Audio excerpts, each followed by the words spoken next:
pump isn't working. The caller also struggles to answer basic questions before eventually providing the boat's GPS coordinates. Nolan Wells' friend, Trayston Shepard, says he blames himself for leaving Horn Island hours before Wells disappeared. Shepard's latest interview adds a new account to a case still marked by conflicting recollections, unanswered questions. Shepard spoke with conservative commentator Brandon Tatum in an interview uploaded to YouTube July 25th. Said he spent much of July 4th with Nolan, later left the island with his uncle after becoming involved in a fight with unrelated people. Shepard's interview with Tatum, who also recently spoke with another friend of Wells, Warren Hudson, follows an initial interview shared via Good Morning America on July 13th. I beat myself up every night I lay down, Shepard said. California. He wondered whether staying could have changed what happened and suggested he might have persuaded Nolan to return to the mainland instead of remaining behind with a young woman. Shepard said the last thing he told Nolan was that he loved him and would see him later. After learning Nolan was missing, he said he joined the search, contacted the family, donated money, and offered other support. His description now of their friendship does differ from what Christine Wansley and Elmore Wansley told the Griot in an earlier exclusive interview. Christine said neither parent had met Shepard. He'd never visited their home, and calling him Nolan's best friend or childhood friend was a bit of a stretch. Quote, "We've never met him," Christine said. She acknowledged that Nolan and Shepard might have started spending time together in high school, said the family was not automatically dismissing everything he shared. Christine also confirmed Shepard reached out to offer condolences. She urged him and anyone else with relevant information to speak with investigators. And also, of course, the family's legal team, which does include famed civil rights attorney Ben Crump. The family is still desperately searching for answers. There's more, according to the Griot. Supporters say Nolan Wells' mother, Christine Wansley, has been targeted with one-star reviews on her professional profile amid the ongoing case surrounding her son's death. Nolan Wells' mother is reportedly facing a wave of negative reviews on her professional profile, an apparent escalation of the scrutiny surrounding her family since the teen's death drew national attention. That claim surfaced in a widely shared Threads post that has since gained traction across social media. According to the post, Christine Wansley, who works as a family medicine nurse practitioner, has been the target of those one-star reviews left on her page over the past 2 weeks, a period that lines up with her son's death and the mounting public interest in the case. That's the sick, twisted mindset of some out there, because her son was either killed or it was an accident, but he's dead. And God forbid a mother wants to know everything that led up to that and can't simply walk away and let it go. God forbid she's asking questions. And so for that, there are some out there who have a lot of time on their hands to inflict pain, to cause damage, and to attack the woman of a dead teen. Look at your life. Look at your life. Because you still have one. At least you still have one to do this kind of filth. LeBron has picked a team. He's going to Philly. Have you heard? By now you've all heard the news. And so it's time for this guy. As if losing a war isn't enough, destroying democracy isn't enough, lying about elections isn't enough, grifting isn't enough. That guy, Donald Trump, president, is suggesting something, that King James may be, quote, a racist. Here's the video. Today it was announced LeBron James has decided that he wants his next team to be the 76ers. Where do you stand on LeBron versus Michael Jordan as the best ever? Well, Michael Jordan's a guy that's a friend of mine. Play golf with him. He's a really good guy.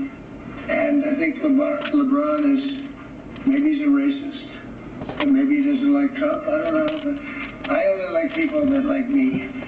So I would say Michael Jordan all the way.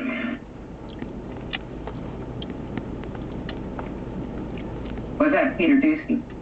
He's getting on my nerves too, with the setup questions, the dumb questions. We're losing a war, Peter. Do better. But there's the guy who answered it. Again, I believe it was a setup. This is foolishness.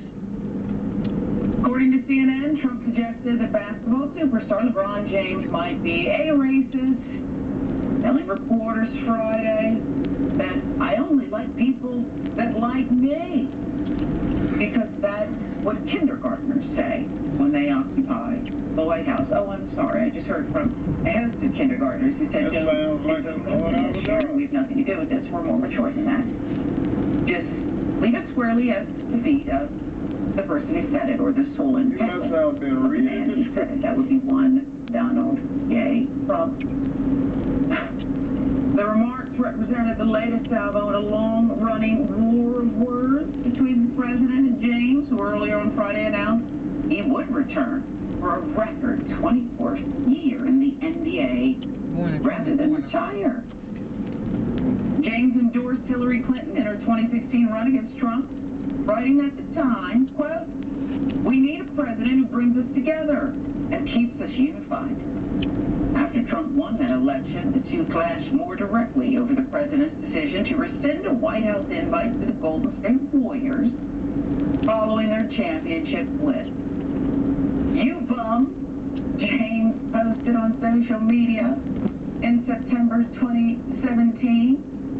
"Going to the White House was a great honor until you showed up." Burn. That was a burn.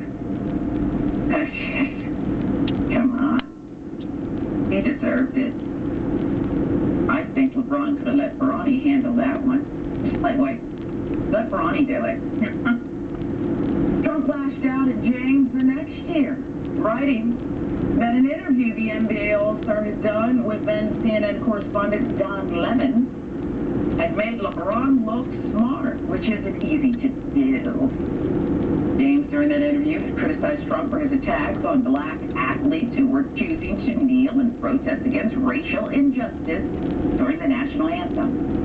Since then, Trump has occasionally targeted James while playing up his admiration for Jordan, who he said Friday he had played golf with and was a really good guy. James went on to endorse Joe Biden in 2020, and then backed Kamala Harris in her unsuccessful run against Trump in 2024. Quote, "When I think about my kids and my family and how they will grow up, the choice is clear to me," James posted on X ahead of the 2024 election, alongside a video that contained clips of a series of offensive remarks that Trump had made. James is just one of the pro athletes whom Trump has criticized since first running for office a decade ago. A list that at points also included NBA stars Steph Curry, Kevin Durant. And speaking of LeBron, Pat McAfee is facing criticism after acknowledging on his show that he used advanced word from ESPN NBA insider Shams Charania to place a bet on LeBron James' free agency destination before the decision became public. This is in the midst of ESPN and Pat McAfee discussing an extension to his contract that would pay him more than $60 million per year. I cancel the contract right there. I don't care about his ratings. It's just judgment for me. What is dodo? What is dodo? Or I don't know. Do you have a problem? Why do you even have to place that bet? And never mind, you are allowed to do it. But why do you have to talk about it, dodo?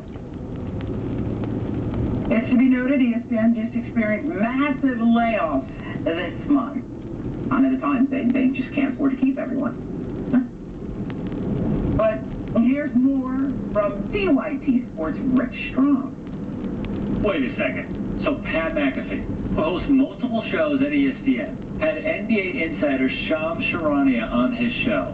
And Shams told McAfee, you're going to want to have me on your program today. And then McAfee said, and I quote, so it's like, okay, decisions being made. I just hammered top 4.